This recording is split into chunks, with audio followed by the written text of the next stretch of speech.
And if he starts fidgeting when I touch a specific part, then I'll come away from that area as well.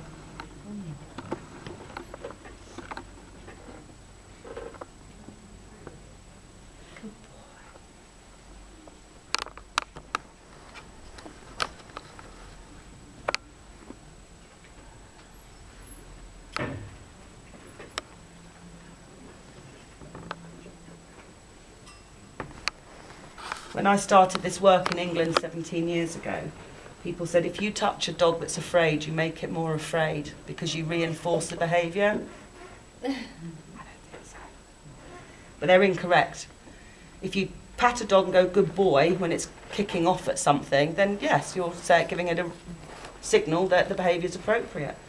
But with TTouch, you're changing the nervous system. So it's completely different. So don't listen to people that tell you not to touch a dog.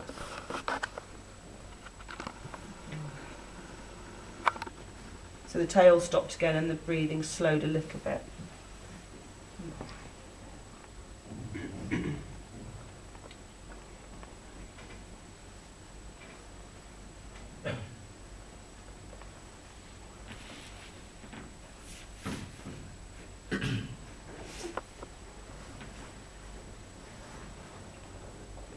So this time he's okay with me being on the hind quarter.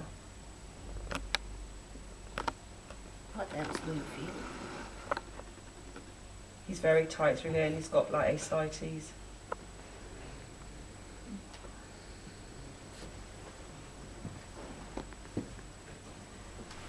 But he's relaxed. Okay. As I come down the lower leg, just lifts it slightly, so I'm just slowing down the hand movement.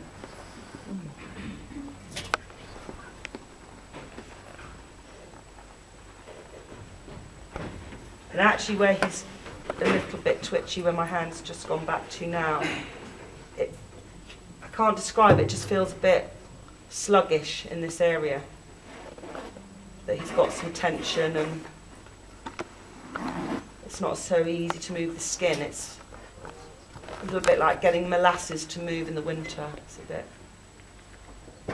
Here it's moving now. There, that's better. So I really want to feel for the mobility of the skin through every part of the dog. Because for the dog, like for people and horses, it means something. But we don't need to know what it means. We just need to be aware of it, to feel it, and to do what we can to change it if it's appropriate for that dog. But we may need to start working not where the animal's got the problem, but somewhere else, so that we gain trust between us, so we have a communication. So the dog knows I won't hurt it, and I know it's not going to hurt me, because it's being very clear, saying I've got a bit of a problem.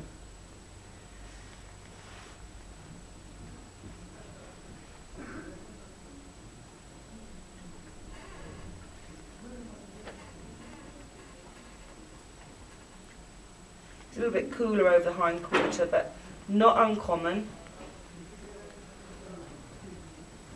So I'm just going to slow the circles down. Okay.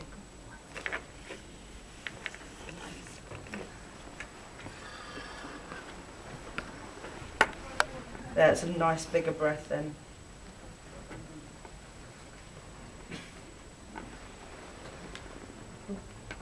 The great thing about TTouch is, because it works with the nervous system,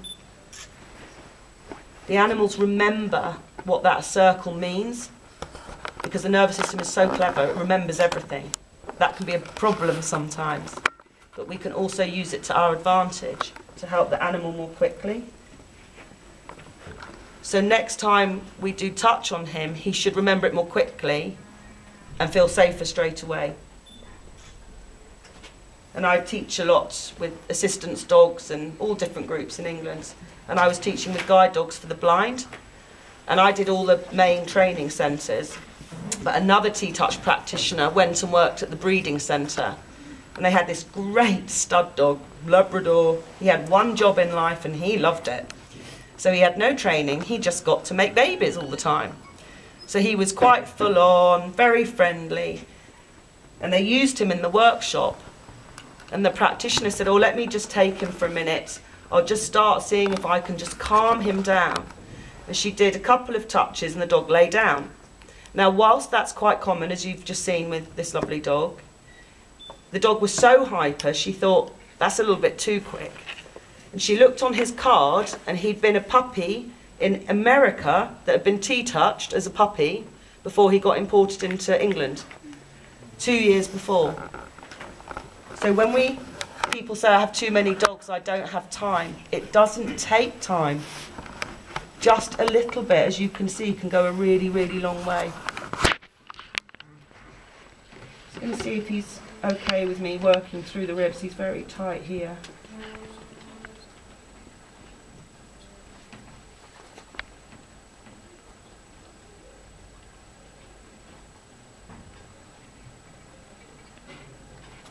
And just because he'll let me do things doesn't mean it's okay just for me to do it.